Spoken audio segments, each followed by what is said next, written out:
Čaute ľudia, vítajte môjho 4. tutoriálu z Neoklip. Tak dneska vám ukážem, ako urobiť pištoľ.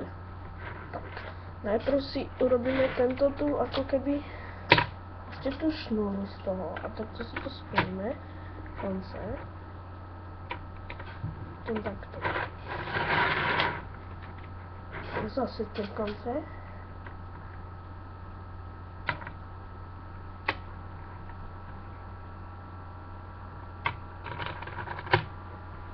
Takto.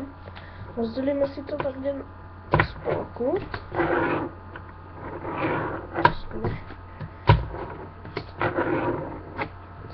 To potom si to takto spojíme. Tu si odsekneme raz, dva, tri. Takto tri. Odsekneme, to zatiaľ potrebovať nebudeme. Toto si zase na polku rozdělíme. A zase takto spojíme. Máme taký kvader. Z toho kvadra si jednu túto vrstvu odsekneme. Ale zatiaľ si ju takto ešte aj spojíme.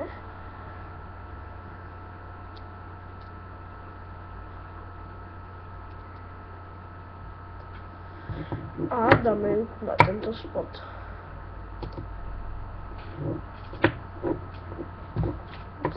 Som to dal.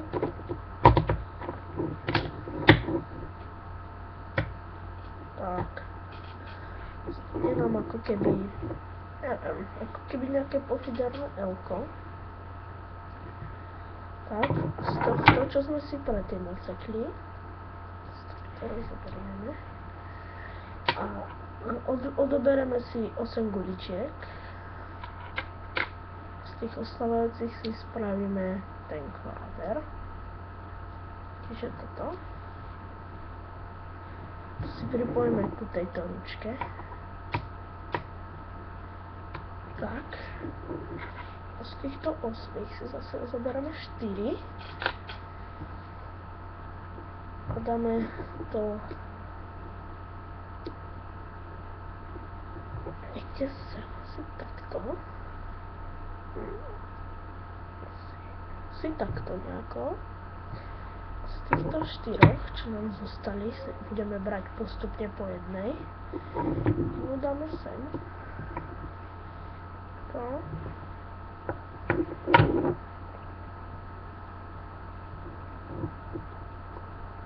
No, dáme sem.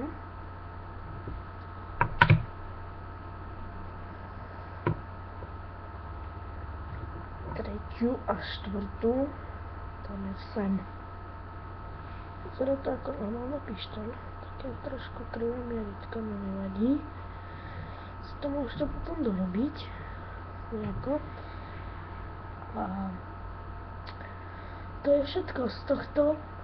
No, dobre.